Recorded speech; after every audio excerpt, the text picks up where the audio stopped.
Shalom, selamat pagi saudara yang dikasihi Tuhan. Kiranya damai sejahtera dan sukacita dari Tuhan Yesus Kristus senantiasa menyertai kita sekalian. Sebelum kita mendengarkan firman Tuhan dan renungan, marilah kita berdoa.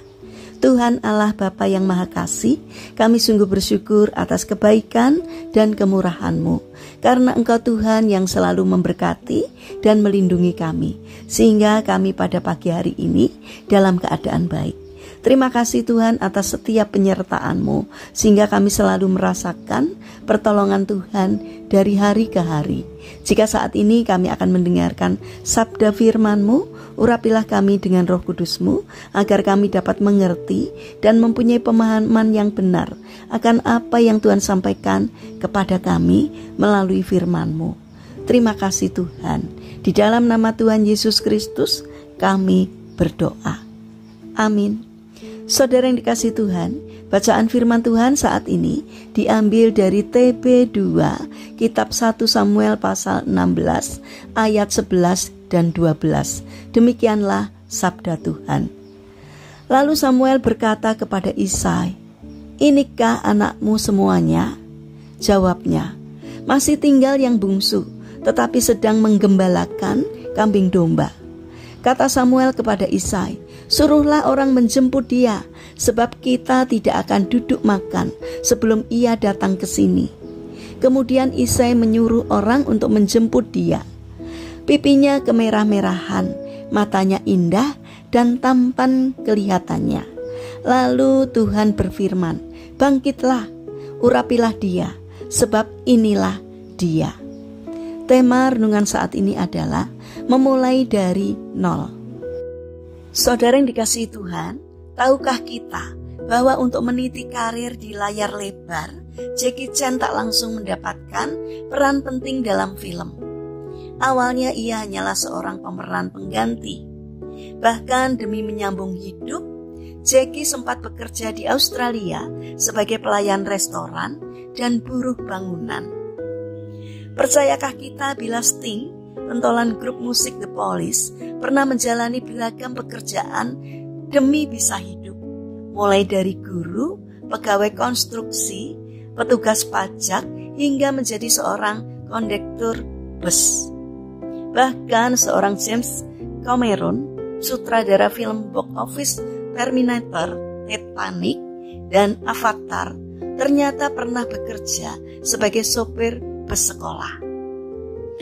Saudara yang dikasihi Tuhan, Daud adalah raja terbesar dalam sejarah bangsa Israel. 40 tahun lamanya ia memerintah. Nabi Samuel mengurapi Daud pertama kali pada usia sekitar 16 tahun. Namun baru pada umur 30 tahun ia dilantik menjadi raja. Lebih kurang 14 tahun lamanya Tuhan memproses Daud menjadi pemimpin masa depan Israel. Daud mempersiapkan diri sejak usia muda. Dari seorang gembala di padang, Daud naik pangkat menjadi pemain kecapi bagi Saul. Lalu menjadi tentara, diangkat menjadi raja Yehuda, sampai akhirnya dilantik menjadi raja Israel. Tuhan tidak pernah mengutus atau menetapkan orang-orang pilihannya tanpa memperlengkapi mereka terlebih dahulu. Saudara yang dikasihi Tuhan, menurut survei yang dilakukan oleh majalah Forbes pada tahun 2009, sekitar 60% dari 793 orang miliarder di dunia membangun kekayaannya dari nol. Tak ada satu pun di dunia ini yang bisa diperoleh secara instan. Setiap orang harus bekerja keras untuk mewujudkan mimpinya. Pemenang dan pecundang memulai dari garis start yang sama, melewati rute yang sama, namun semangat dan keberanian menghadapi tantangan yang membedakan keduanya.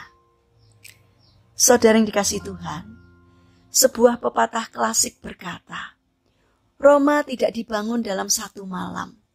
Artinya, kita mesti berjuang untuk mewujudkan semua mimpi indah kita. Kegagalan dan keberhasilan merupakan satu paket yang tidak bisa dipisahkan.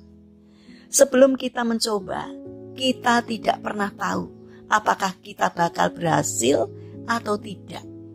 Bukankah waktu, latihan, dan pengulangan yang akan menyempurnakan semua proses kehidupan?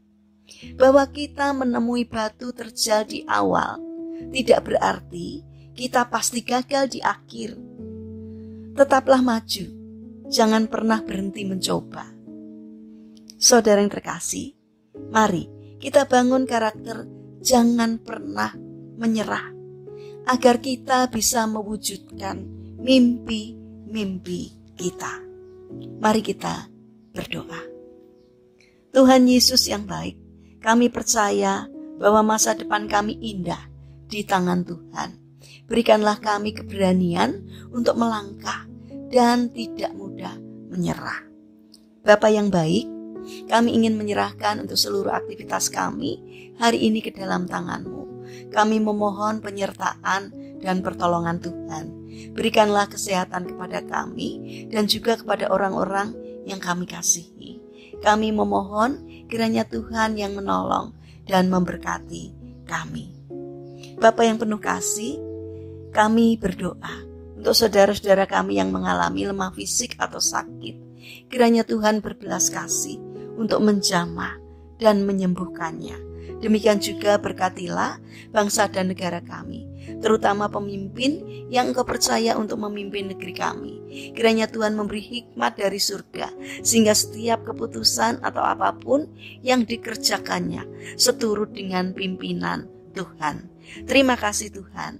Kami serahkan doa ini hanya di dalam nama Tuhan Yesus Kristus. Amin. Puji Tuhan, saudara yang terkasih, selamat berakhir pekan dengan orang-orang terkasih. Kiranya firman Tuhan dan renungan hari ini dapat menjadi berkat bagi kita semua. Haleluya.